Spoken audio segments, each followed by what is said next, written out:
The air was thick with tension on the night of January 17, 1943. Over the skies of Nazi-occupied Europe, a lone British bomber was cutting through the clouds, its engines growling as the crew fought to maintain their heading.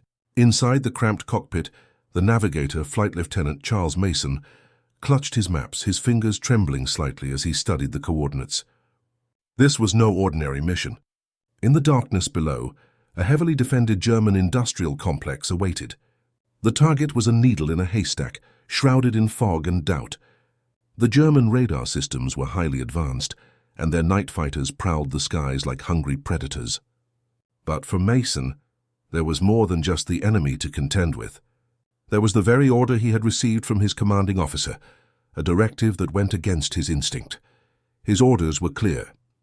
Do not deviate from the course. Follow the path laid out by intelligence and keep a steady course. But something in Mason's gut told him otherwise. The path laid out for him was a lie. The intelligence was flawed. The coordinates he knew were off by miles. The target would be impossible to hit. The Navigator's job was to get the bomber to its target. But what if the target was unreachable? What if the mission itself was doomed from the start? The wind howled as the aircraft cut through the freezing air, the pilot's voice crackling over the intercom, asking if Mason had confirmation of the target's location. Mason felt his heart race. The decision weighed on him. For a moment he hesitated, fingers frozen to the charts. He knew the consequences of disobeying orders. A court-martial. A tarnished career, but there was no turning back now. The mission was too important, and if they didn't strike tonight, the Germans would build their war machine faster than the Allies could destroy it. Mason's eyes darted to the radio. Watching as the signal strength flickered, his compass was useless. The radar had failed, scrambling their position. "I'm doing this," he muttered to himself. "For the war. For victory."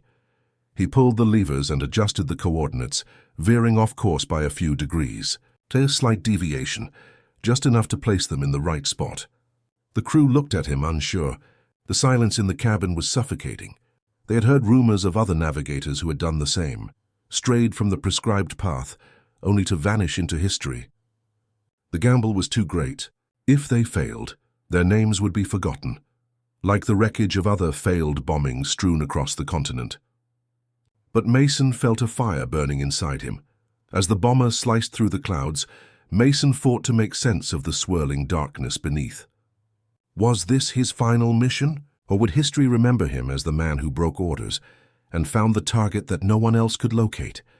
The pressure mounted. Time was running out. If they didn't act now, they would lose their chance forever.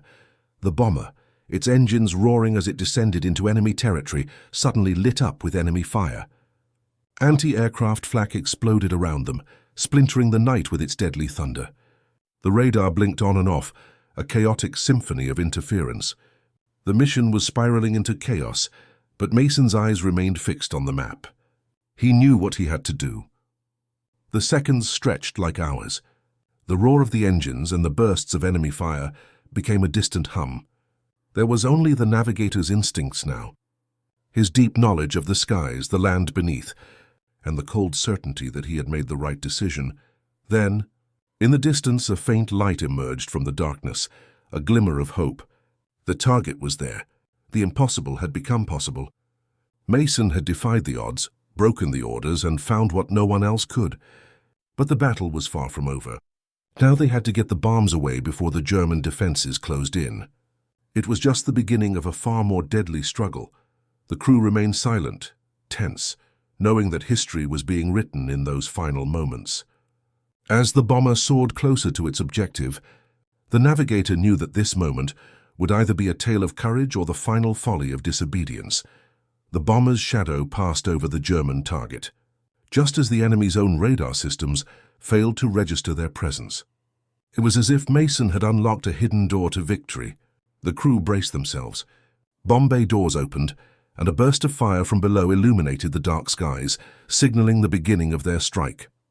They were about to strike a blow that would be felt for miles, a blow that no one, not even their own high command, had thought possible. But the journey was far from over, and Mason's gamble was only just beginning to show its consequences. Would his defiance of orders be seen as a triumph of instinct, Or would the forces above punish him for the choices he had made? As the bomber soared away from the now-burning target, the question hung in the air unanswered. Would history remember the navigator who broke the rules and found what others could not? The bomber soared through the night sky, leaving behind the smoke and fire of its target. But even as the crew exhaled, relieved, there was a palpable sense of uncertainty in the air. The ground below, still blanketed in darkness, held no promise of peace. The mission had been successful, but for how long? Mason's decision to break orders and deviate from the prescribed path had been nothing short of audacious, and now, as they circled back toward their base, the weight of that choice pressed heavily on his chest. The radar was still malfunctioning, the instruments barely offering any accurate readings. Every passing second, every stretch of open sky felt like a countdown to the inevitable fallout of his actions. As the bomber flew further from the target, Mason glanced at the crew in the back of the cabin. Their faces were stoic, but their eyes were filled with a mix of awe and unease. They knew what they had just witnessed. They had followed the navigator, and they had struck the target, but now there was no telling what would come next. Would the British command praise their success, or would they be branded as rebels punishable for violating orders? For Mason, this was more than just a mission. It was a test of his very faith in the system he had sworn to serve, and as the lights of the British base began to glimmer on the horizon, he realized that the true battle was only just beginning. Back at base, the briefing room buzzed with activity. News of the bomber's successful strike spread like wildfire, but the buzz was laced with an undercurrent of doubt. No one knew exactly how the navigator had managed to find the target, an impossibility, according to the intelligence. No one could explain it. The bombardier had released the payload with perfect accuracy. The strikes were devastating, but the real question remained. How had they gotten there in the first place? How had Mason led them into enemy territory, under radar detection, into the heart of a target thought to be unreachable? Minutes later, the bomber touched down on the airstrip, its engines coughing in exhaustion as the crew disembarked. Mason was the last to exit, his mind racing with the implications of what had transpired. As he approached the hangar, his commanding officer, Squadron Leader Richardson, was waiting for him. His face was unreadable, but his posture was rigid, a mix of respect and concern. "Flight Lieutenant," Richardson began, his voice calm yet tinged with something darker. "I need to know what happened up there. Why did you break your orders?" Mason stood tall, refusing to show any hint of regret. "Sir, the coordinates we were given were faulty. The intelligence didn't match the terrain. I had to make a decision. I couldn't risk the success of the mission. The target was in a different location, and I found it. I followed my instincts." Richardson's expression remained cold, but his eyes betrayed a flicker of something else. "Instincts," he repeated. "You defied a direct order, Mason. You put this entire crew at risk." "I put them in the best position to succeed, sir," Mason replied, his voice firm. "We hit the target. That's all that matters." A long silence followed. Richardson looked away for a moment, his gaze lost in the distance. When he turned back, his voice was softer, almost approving. "You're lucky you were right. You've risked everything for a chance to turn the tide. But remember, Mason, your instincts don't always have the luxury of being right." Mason nodded but did not respond. Inside, he knew there was no turning back from this moment. The bombers, the crews, the strategies, they were all part of a machine that could be replaced, reorganized, reformed. But the stakes of this war were not just about strategy.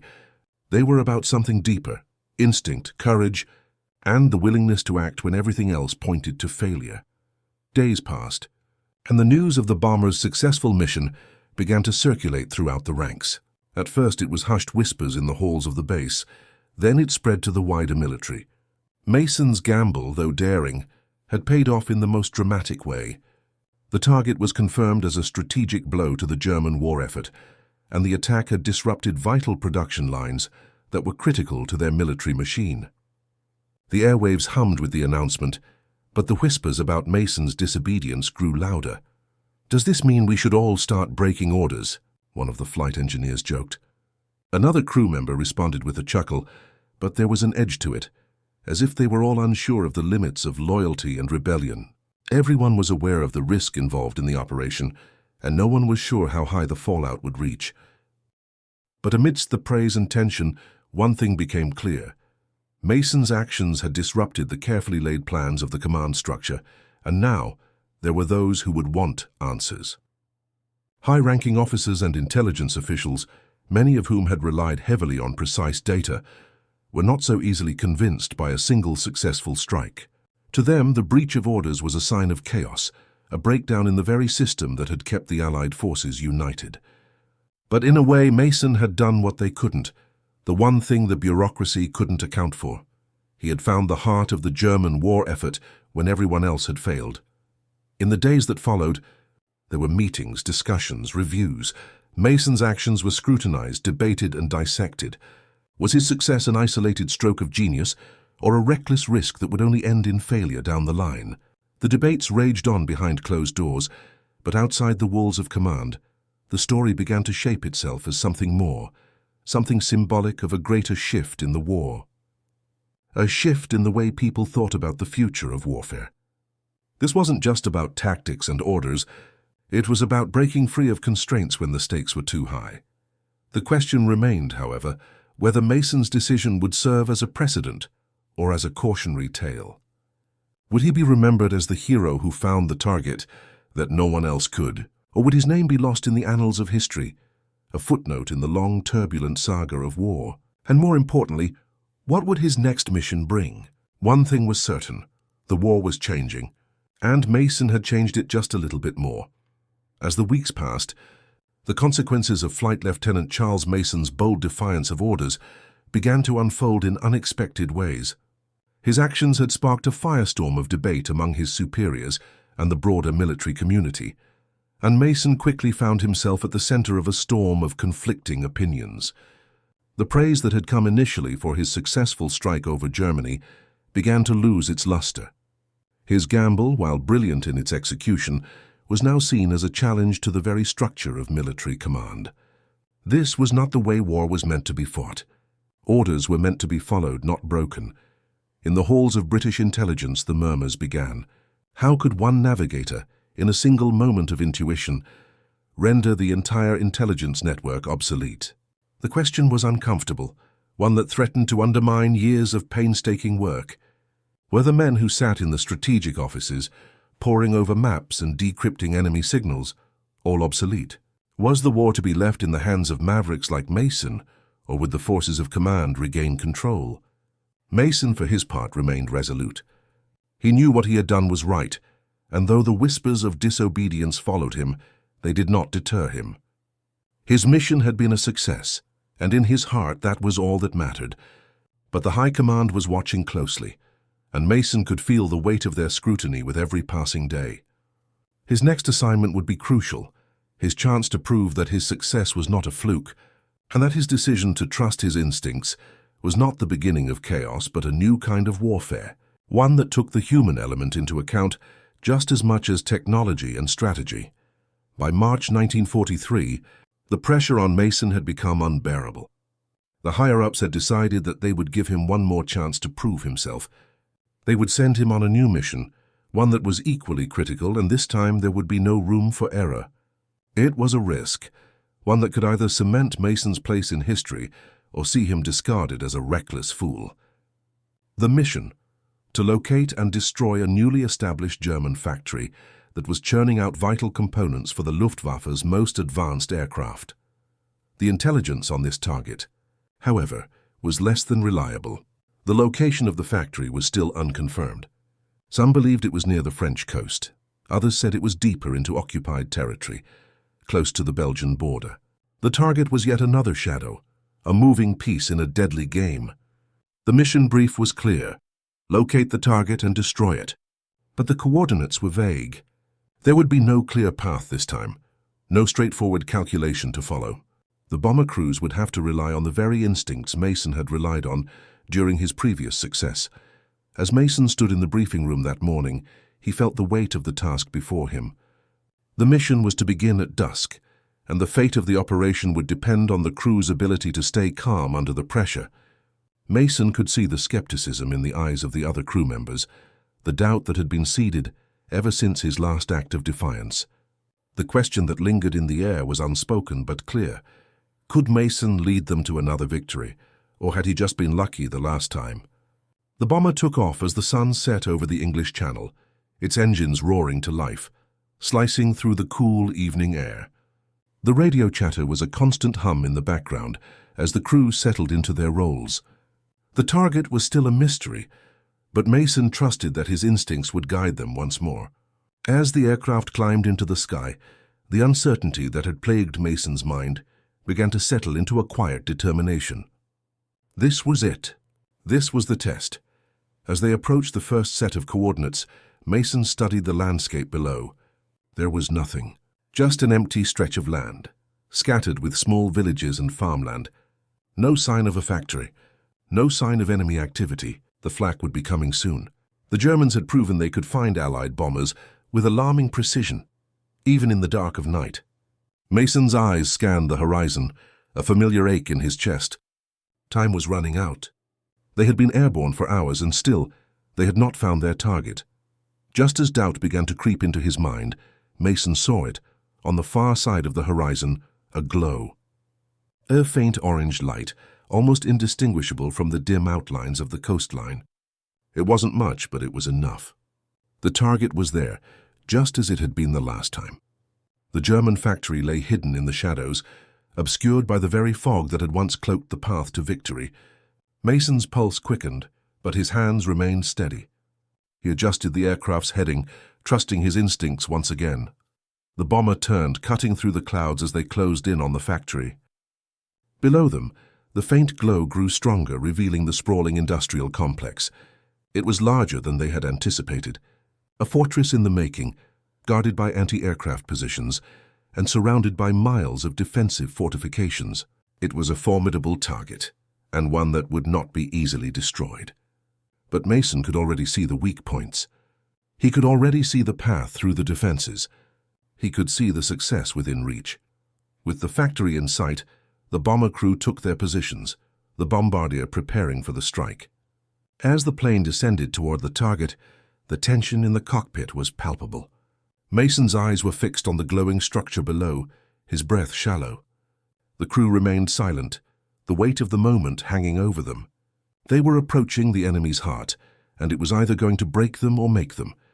Just as the bombardier released the payload, a burst of anti-aircraft fire erupted from below. The bomber shuddered, but the bombs fell away with deadly accuracy, tearing into the factory. A massive explosion lit up the night sky as the facility erupted in flames. The German defenses scrambled in a futile attempt to retaliate, but it was too late. The damage had been done. The factory, once a symbol of the enemy's power, was now a smoldering ruin. Mason sat back in his seat, breathing a sigh of relief. The mission had been a success, just like the last one. His gamble had paid off again. But as the bomber turned toward home, Mason couldn't help but wonder, would the High Command now accept his approach, or would this victory only lead to more scrutiny and more questions? The future was uncertain, but one thing was clear. Mason had once again rewritten the rules of war, and in the silence of the cockpit, as the crew made their way back to base, Mason knew that he had proven something far more important than just the success of a mission.